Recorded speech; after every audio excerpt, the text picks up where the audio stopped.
Shawn Jensen thinks the advertising industry spent 20 years building a $1 trillion surveillance machine because nobody bothered to simply ask consumers what they actually wanted, which is either deeply brilliant or the kind of sentence that gets you escorted out of an AdTech conference buffet line by security. Welcome to the ADOTAT Show, where we peel back the AI glitter spray, yank apart the privacy-safe buzzwords, and ask the question half the industry avoids, like expired sushi in the office fridge. Does any of this actually work? Welcome to the ADOTAT Show. My guest today is Shawn Jensen, founder and CEO of Profila. I was going to say it right and I forgot. How do we say it? Profila. Profila's cool too, but Profila, it's your profile. It's a Swiss startup that spent 8 years building what they call zero-knowledge advertising. All consumer data stays on the consumer's device, encrypted, zero surveillance. Shawn says the industry's assumption that consumers are too dumb to manage their own data is the biggest lie in advertising. We're going to get back to that in a second. He also thinks his North Star should be 100% engagement, which is probably...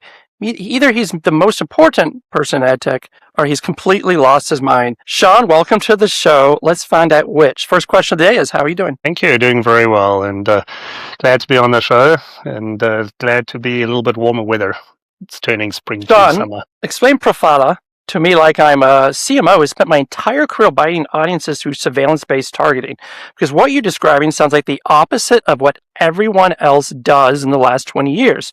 The consumer declares that they want to buy, in their own words, that data never leaves the device. You match it anonymously, and you tell me this proves better results than the panopticon that we have built. Can you walk me through this? So the basic assumption is, when looking at the ad industry, and I'm not an ad industry native, but when I entered it 6-7 years ago, I looked at the numbers and realized that, an industry that spends $400 billion on guessing who the customer is, they forgot to ask. So our single premise of Profila from the beginning was customers are now enabled with the smartest technology in the world in their hands.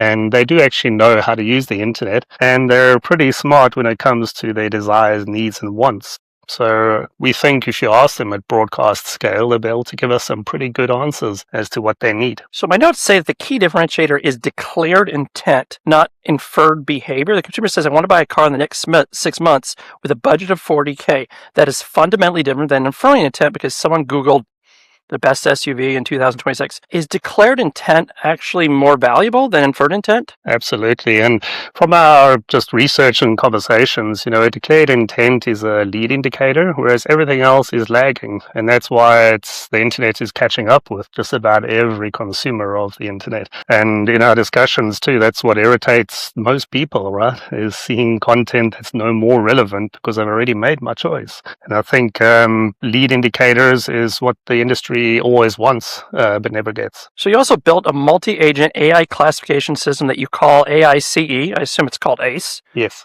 Okay. ACE. It takes raw... You missed out if it wasn't.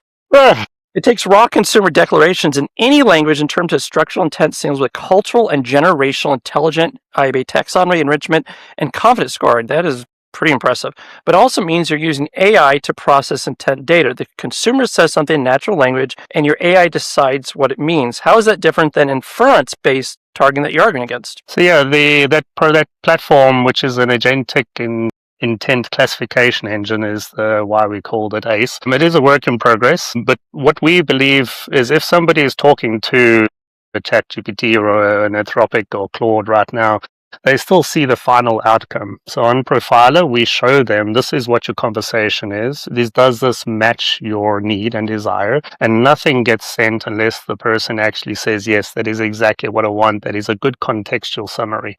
Because that's what gets lost in search is I type a few words and then I get thrown a whole lot of options. I don't get enough time to have a basic conversation as if I'd walked into a store and gave some context. So to use it, no one needs to destroy their stack. You have a managed service, a self-service portal, and I see RTB integration. You're not anyone looking for anyone to rip their stack. You're plugging it in. That's kind of smart, but also means you're feeding privacy-preserving data into a system that's not privacy-preserving. How do you reconcile that? So the output that we have is pretty anonymous at this stage, and we're going through a couple of evolutions of implementing nice tech. So why it's taken so many years for us to get where we are is we've looked at every piece of technology that's available.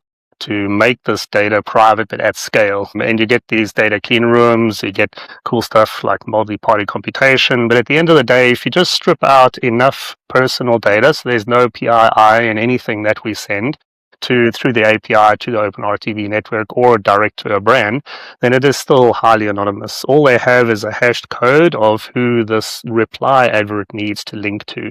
For sure, if you're a sophisticated detective, you'd be able to find this about anyone, but we're working over time to make that harder. So you also said in your questionnaire that you were amazed when entering the industry 8 years ago at how happy people were with their fractional to single-digit performance result.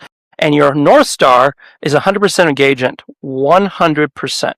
The industry average display is about 0.1. You're saying your target is 1,000 times better. You're either delusional or you're measuring something different. Can you explain this to me? So I've got a telco background and we're used to 99.999 uptime, otherwise you fail. And when I came into the industry and, I learned the lessons of why it is like that, a mass distribution and a hope that somebody is going to click.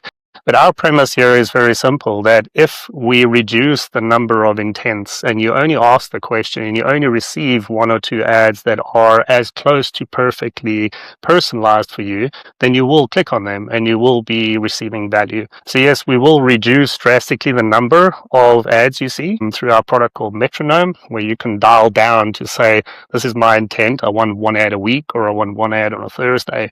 Then of course our metrics will jump up higher. But we believe that that's what every human actually wants. You don't want 1,000 options for something you said I want 3 options for. So perhaps your most provocative claim is that you said customers are not too dumb to make their own data choices, and this is a huge assumption that the industry gets wrong. That's actually a really strong accusation. I have to push back because the average consumer clicks accept all cookies without reading anything. They give their email to any pop-up that offers 10% off. They share their location with apps they use once. Are consumers really capable of managing their own data? If last touch attribution worked, your waiter would get full credit for the meal. We make sure the chef gets credit too. Incremental. Yeah, you can liken it to being slowly medicated over 20 years, where the consumer has been dumbed down a little bit. In that, if I want to get something, I have to click and pass through. And there's a concept almost, out there where if there's a problem that's too big to be solved, then people create a massive apathy for it. And that's where we're at. And that's what regulators and better practices are trying to fix. So my assumption, though, is if there was an internet where I could see a website with 0 cookies and I didn't have to click anything and I could consume their content, my customer will be much happier. So we're looking for that future. And every single person we interviewed, students right through to people in CMO levels, said the same thing, is I just want to see a piece of information that gives me value back. So yeah, at the moment we're forced to click most of the time, and I'll go through 100 of them and try and click, and sometimes I also get lazy, and I'm a privacy person. Yeah, we all do. Accept all, reject all, one or the other. Exactly. So you have this great line I want to mention. You said we will sit back in a decade and marvel how dumb advertising was in the social and search era. But here's the uncomfortable truth. Google and Meta are the most profitable advertising companies in the entire history of the world, and they're built entirely on what you call dumb.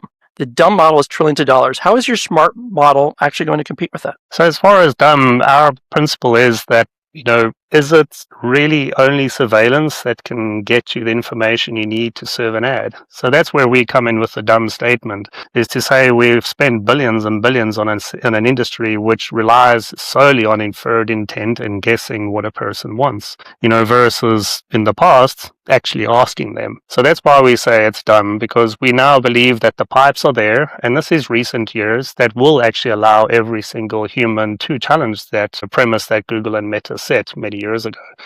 So and also if there's metrics that low, it's just like we've got to do better. And I see a lot of the industry moaning all the time about the efficiency of the dollar that gets spent. And in my terms, if a dollar gets spent, only 34 cents or a little bit more actually goes to the publisher and actually delivers real value to the end consumer, and there's a lot of improvement to be had. So you also said that the EU landmark ruling on RTB trait tracking-based advertising opened the door for your zero-knowledge advertising. Could you walk me through that? What did the ruling change, and why does it help you specifically grow? So yeah, a couple of them are rippling through and slow in adoption, but it opens the door. GDPR was obviously the first, and following on that is the e-privacy acts, and there's a couple of others which many people don't even think of, like the connected device regulations and now the AI Act. All of them have a simpler premise, which is the consumer or the individual needs to be in control of the data they share and what they're being asked to look at in return. So over the years, we started this project just pre the GDPR. Over the years, it's become easier and easier for me to justify why our model is an alternative to the sector. Because you're being regulated out. I mean, there's billions of fines. It's become a cost of sales at the moment, just to pay the fine and move on. But there's been no real structural reform. We've tried to deprecate cookies. That just hasn't happened. And sandboxes just don't work, which means there's a fundamental shift needed. And that was what we've always targeted, is let's see if we can flip the model totally, and maybe it'll work. And I'm happy every year it gets easier for me to convince people. So you also said the current model is dying before their blinkered eyes as they protect their vanity metrics at the sacrifice of consumer loyalty and trust. That's huge. But can you name the vanity metrics? Be specific. So the one that always gets thrown around is the CPMs and how much engagement they actually have. But when I ask the simple questions, of what is the return on ad spend? And it's a magical equation, apparently, because if I've had 1 million eyeballs, it means somebody must have seen my content. But then nobody's been able to prove to me over these years that it actually did deliver in a sale. So for us, the vanity metrics is this delusion that having more eyeballs means success, which it doesn't. And that's not me, it's what the industry is saying, or what I'm reading is saying. So I would like us to move towards more lifetime value models and a return on ad spend that's actually traceable. And that's why we're not interested in CPM. We're not interested in eyeballs. We're interested in getting a good match for a single intent. Start from there and we'll scale. So you first had the idea in 2006. You launched in 2016, and now it's 20 years later, 2026. That's 20 years from concept to where are you now? How many customers? How much revenue? What stage? Because 8 years of building is extraordinary persistence, or you just have to be able to find product market fit. I need to know which one. We're pre-revenue. So we've always... let me put it this way, I'm a bit of a perfectionist. I've erred on the side of being at the right time in the market, and several times we were too early, and that was signaled back by the industry. And pre-AI era, and even just post-GDPR, there was so much red ocean, and people trying to experiment that it wasn't the right time. And I think, honestly, I've made every mistake in the book when it comes to doing a startup, because it's more of a passion project than it is, I just want to make revenue out of ads. It was never that. It was to solve for privacy and agency on the internet, and that's why we started with the research. So yeah, we're pre-revenue, but we finally got a platform now that we're looking to launch in 2026, which we believe will start to deliver an alternative. She also met, and I apologize for probably massacring his name, Michael van Rooij at CERN in late 2017. He's a privacy lawyer, a crypto enthusiast, and he works at Tech Transfer Office at the European Center for Nuclear Research. Or he did. That is the most unlikely co-founder story I've ever heard. How did a South African telecom guy and a Belgian privacy lawyer at CERN end up building the AdTech company together? Angel list. Simple, honest answer. I left Vodafone with a good package in telco, and I set out on this journey. I went to an IAPP conference in Belgium, and I put a post out, and he was working at CERN at the time as a data protection IP lawyer. And I said, look, if I'm going to do anything in privacy, I need a co-founder who's good at that. But he also had a tech startup before, and he exited from that. So he was a more blend of a tech lawyer. And yeah, we've been working on it together ever since. So you've been with InnoSwiss, CERN's privacy research team, University of Lausanne, University of St. Gallen. You took the academic research route instead of Silicon Venture. Why? Was that design, or because VC money was not interested? Or were you just not interested in VC money? Early stage, we wanted to do the research. So the first year with CERN was really foundational. We spent time with their privacy department, and we created chatbots with IBM Watson before it was a big thing. And we focused back then on ontologies and privacy. And at that stage, we weren't even thinking of advertising, to be honest. And then the second year came along and everyone told us what we're building is boring. And I met quite an influence in my career trajectory was Mikko from the AdTech arena, and also some of our research with University of St. Gallen. The students did a review on our business model and said, well, if I have to give you data and I want to protect my privacy, I still want stuff. And that's when we started exploring after year two, the merge of those three sectors of how do we give people stuff if they're going to share data. But yeah, it was a research blend, and also it's very hard to raise money in Central Europe for outlier ventures like we are, because it's either a big tech, deep tech, or pharma. The US is our target for the future. So 8 years is a long time. What almost killed it? And I don't mean metaphorically here. What was the moment where you almost shut down, packed it up, and went back to enterprise telecoms? Yeah, it's probably year three, so 2017, then going on 2018.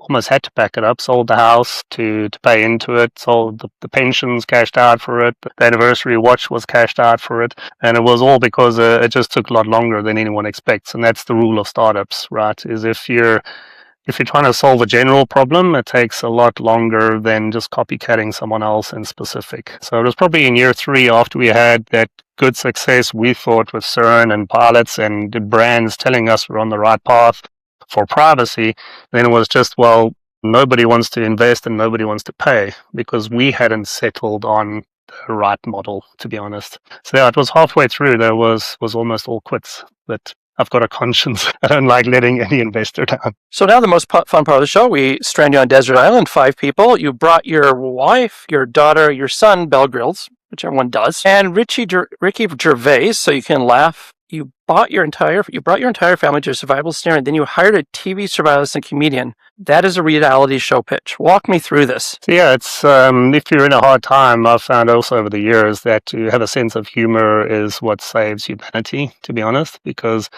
there's enough trials and tribulations in the world that if we can at least smile at them and make jokes about ourselves, then we'll get through just about anything and we'll learn from it. So humor with a bit of context and real life is good. And then Grylls, I'm a solution guy, was a solution architect for many years, and I like building stuff, but I can build the boat while he's getting the food and protecting us. Because you never said there wouldn't be like forests on this island or something. So I'm sure there's enough for us to survive on and escape. Yeah, I find it interesting. Most people pick someone to help them survive. You pick someone to help you leave. Is that how you approach problems in general? You not adapt to a situation, refuse to accept it, and then engineer an exit? Correct. Most of my career has been in 2-year cycles because I go in, look for something to build or break, and then get asked to move or move. So I like to see a problem, find a solution, build it, and hand it over to an operational team. That's what keeps me going. So Ricky Gervais is also one of the most abrasive comedians alive. He roasts people for a living on a desert island with a wife and kids. Is his humor going to be family appropriate? My 2 kids are older. My son's 29 and daughter is 17, and we've watched him a bit. He is abrasive, but I think in the right context, if he was there, he wouldn't be too bad. I think it's what would he mock? What would he mock?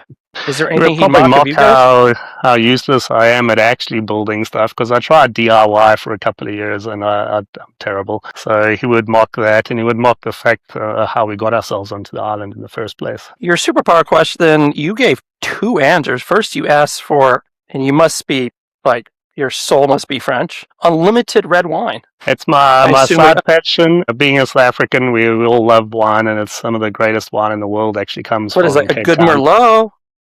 A Cabernet for me. Cheval Blanc. What is your preference? Cabernet Sauvignon, so heavier bodied for sure. I'm not into all the European light stuff. You call it the best liquid on earth, which... It is second to water, and for me, it's also a bit of a passion because I spent time in the last years with winemakers, and I think it's the one agricultural industry that really has the deepest passion for the planet itself, because they every year try their best over and over. And it was also made me put things into perspective, because in tech things move so fast, but this winemaker, he's done 25 vintages, and he says, well, I've only got like 5 or 10 left. So you only got these 25 or 30 chances. And ever since then, I've been looking at at my life in yearly cycles and seeing, well, if I've got 20 or 30 more chances to do something cool, what am I going to do? So you also, your second answer was less hedonistic. You said you wanted to power to kill the algorithms infecting children's mind. I assume you're talking about like TikTok. So those are very different. Sorry. Are those two Shawn Jensens, the wine lover and the father who's terrified, are they different people? That's the same one, because that's why I started the project in the first place, was to leave a better digital future for my kids, because I've always been immersed in it, but I'm a Gen Xer, so I saw the pre and post, and I'm scared. So I use the wine to help me slow down and calm myself and think a bit, and then decide how I'm going to give my children a better chance in the future. So you brought no one from AdTech, no Miko Kotila, no Michael Van Rooij, no one from the privacy world, no regulators, no investors, no technologists, family, a survivalist, a comedian. Is a desert island where you're going to escape the last 8 years?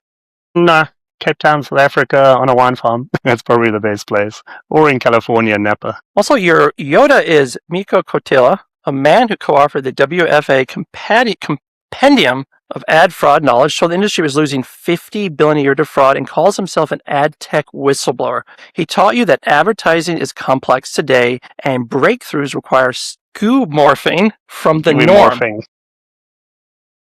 I had to look that up. I love this word. It means taking the familiar shape of something old and filling it with something new. Is that how you built your company? Yeah, and I have to credit that to my other co-founder. There's three of us. He's Luke Bragg. He's an American, but he's a political scientist by education and a digital marketing chap here in Switzerland. But the Skeuomorphism came from him, is that if we're going to build something, we need to transition people away from the current. It's the same thing with the ad tech industry. We can't just rip out the pipes and say, well, go put up billboards. We have to give a platform that can help them, like we did with the integration to OpenRTB or whatever, to slowly transition away from a system which is flawed in our opinion. Everything we've done as far as design and do I see a feed in the same way? We went down so many different paths on, mindful feed content. What does it even mean? Does it flash? Does it look bigger or smaller? At the end of the day, it's all a waste of time when it comes to what the human wants, which is give me something if I'm going to give you some of my time. And that's how we've planned the whole business, is to transition companies away from their bad behavior. So South Africa to Switzerland, enterprise telecoms and privacy tech, those are some huge jumps. What is the through line? Is there something in the South African experience growing up a country with a huge, complicated surveillance history that makes you particularly sensitive to privacy as a right? I think so, yeah, and it's an interesting one because I have this argument even with family members, and I think some people are just born with the desire to see injustices solved. And growing up in South Africa, we saw it firsthand. I lived in the apartheid era and I saw the transition under Mandela, which was fantastic. And that also, it teaches you liberation. So I think if anyone's been in a country or been exposed to oppression, then any form of liberation, it teaches you to not second guess things, because the world can change very fast. And throughout my whole career, like I said, in 2006, we got Google servers as enterprise servers into our data centers, and I was shocked at how powerful those things were back then. And that's what started the exercise. You also came from ad tech from the outside, and you said, as we mentioned before, you were amazed when you entered the industry how happy people were single-digit results. And now you've been 8 years in the industry. Has that amazement faded? Are you gotten used to it? Are you still an angry outsider? Still an angry outsider because, I've looked also at the raw cost base, and this last 6 months with the evolution and speed of the AI change, I can get an intent generated and an ad generated and matched for 0.00 something cents. So I think the baseline for what an ad costs is going to be fundamentally challenged. And we're lucky coming in that we can rip that down, and decide what is an ad worth. And that's something exciting for me. So yeah, I do think it's still fundamentally wrong, and the amount of ad fraud that's allowed to be take place every single year, and I've followed people for ages that have got proof that this happens. It means that there's a systemic problem. Rapid fire, whatever comes to your mind. Favorite red wine specific bottle? So it's right now it's Ernie Els in his classic range. I met their winemaker in South Africa, and he took me on a great tour. So they specialize in Cabernet Sauvignon. So anyone should look it up. Ernie Els Classic. So he's a golfer. I think a lot of you know him, and he's got a wine estate in South Africa. So that's my favorite. Most overrated thing in ad tech? CPM. Most underrated? LTV. The Ricky Gervais comedy special that best describes the advertising industry. I think his TV series, I forget the name of it, but where his mother died of cancer or something. So it's a very sad situation we're in, but he makes light of a very complicated world. And I think there's a huge amount of people in the sector, deeper than I am, that are wondering how it's going to change and is it going to affect them. So let's say you succeed. Declared intent becomes the standard. Zero-knowledge advertising scales completely across the internet. Consumers own their own data. What happens to the industry? Paint me the picture. What does advertising look like in 2036 if you win? So when we win, Google will be a supercomputer with quantum. They won't be doing ads anymore because a thought and an ad can be paired in a millisecond, and human intent will be everywhere. So we'll win when a human can very simply ask for something and they get a response in time. And the reason that we think it will win is in our model, the human becomes the publisher. And before we go, the one sentence you want the audience to walk away from this conversation thinking. Humans aren't dumb, and it's about time that we took a bit of responsibility. You do know yourself, so stop throwing your data out there and take care of it, because it is an asset at the end of the day. And if you stop sharing it, it becomes more valuable. So be careful, but be smart in the next decade, and it will change the course of history. That's it for this episode of the ADOTAT Show, where every week we try to determine whether the advertising industry is building the future or just putting AI stickers on the same haunted carnival ride from 2014.